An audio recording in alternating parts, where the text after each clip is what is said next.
रामकृष्ण हरी मित्रांनो, जय शिवराय. मी आपल्या सर्वांच्या समोर 2 दिवसानंतर येणार आहे.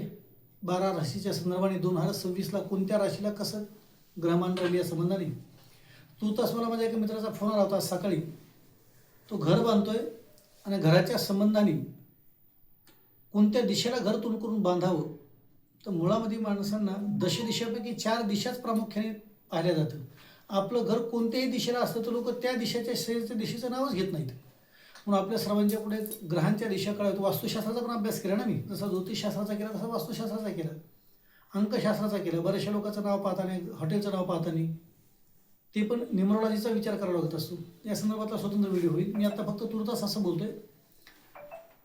पूर्व, पश्चिम, दक्षिण, उत्तर, आग्नेय, नैऋत्य, वायू, ईशान्य, अध आणि ऊर्ध्व अशा 10 दिशा आहेत. या दशदिशापैकी आपण घड्याळचे काटे जसे फिरतात त्या दिशेच्या संबंधाने विचार करू, म्हणजे थोडंसं लवकर लक्षात येईल.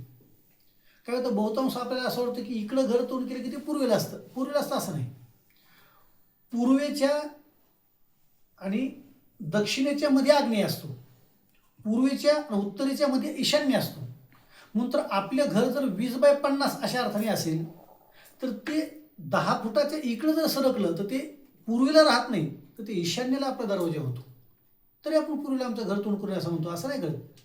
तुमच्या घराचा तोंड ईशान्येला आहे. जर पूर्वेचे थोडंसं इकडं सरकलं तर ते आग्नेयच्या घराची एंट्री होती. म्हणून घराची एंट्री कोणत्या दिशेला आहे तर ती दिशा परफेक्ट सांगता आली पाहिजे. त्यानुसार घराचं ग्रहमान ठरत असतं.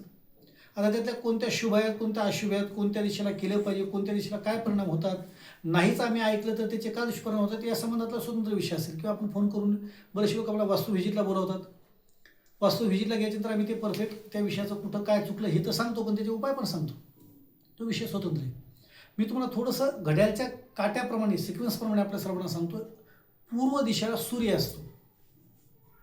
पूर्व ही सूर्याची दिशा आहे, कारण सूर्य पूर्वेकडून उगवतो आणि आपण सर्वजण सूर्य उपासक असल्यामुळे आपण सर्व जे काही व्यवहार करतो ते सूर्याच्या साक्षीनं करतो. मग पंचांगिक सूर्याच्या साक्षीनं चालतं.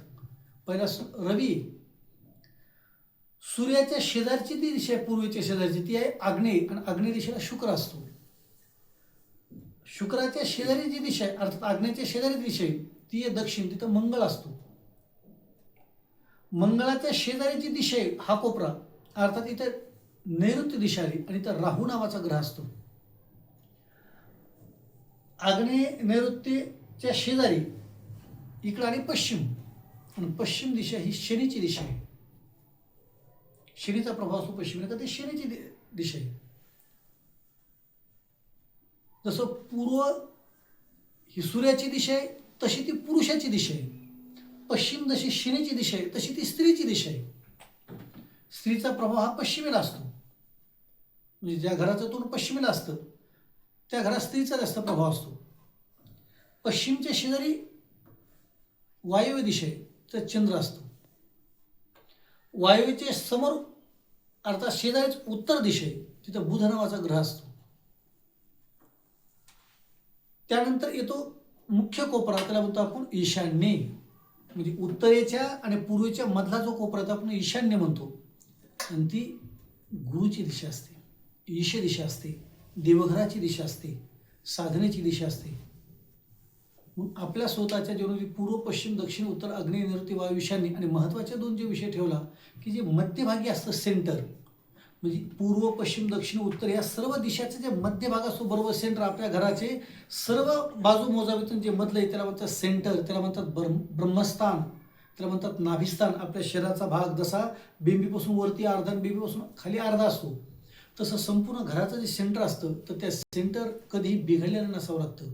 ब्रह्मस्थान जर बिघडलं तर त्याचे दुष्परिणाम भोगावे लागतात घरातल्या व्यक्तींना. पण त्या ब्रह्मस्थानावरती काय असावं, काय नसावं, काय असल्यानं काय होतं या संबंधातला एक स्वतंत्र विषय असतो. तो असतो विजेचा विषय झाला. पण आपल्याला दशदिशाच्या संबंधाने विषय कळावा. हा व्हिडिओ कशा करता मला मित्राने विचारलं मला की नेमकं माझं घर, तर मला त्याच्या घर काढण्याहून कळलं की ते घर पूर्व दिशेला नव्हतं, तर ते घर ईशान्य दिशेला त्याची एंट्री होती.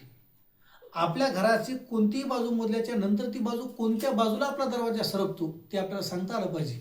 म्हणून आपण ज्या घरात राहतो, आपण ज्याने हा व्हिडिओ पाहिल्याच्या नंतर जेणेकरून आपल्या स्वतःच्या घरामध्ये आपलं घरची एंट्री ही कोणत्या दिशेला आहे एकदा परफेक्ट पहा.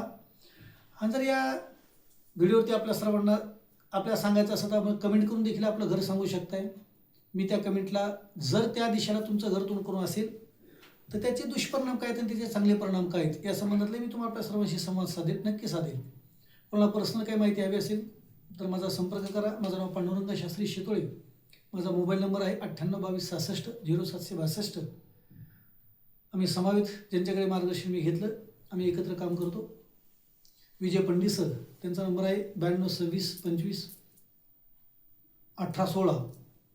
त्यामुळे आपण कधी संपर्क करा. ऑनलाईन ऑफलाईन संपर्क केला जातो. घराच्या सर्व बाजूच्या दिशा आपण टाकून जरी व्हॉट्सअप केलं आणि नंतर कॉल केला तरीही त्या संबंधाने माहिती दिली जाईल. किंवा व्हिडिओ कॉल करून एखादा व्हिडिओ तयार करून जरी पाठवलं असेल त्याच्या ॲरो दाखवली तरी त्या संबंधातली माहिती दिली असेल असा एक भाव व्यक्त करतो. बाकीच्या विषयाच्या समय आपण भेटणारच आहोत. लवकरच आपल्या सर्वांना आपल्या राशीच्या संबंधाने काही माहिती मिळून जाईल. तोपर्यंत आपल्या सर्वांना रामकृष्ण हरी.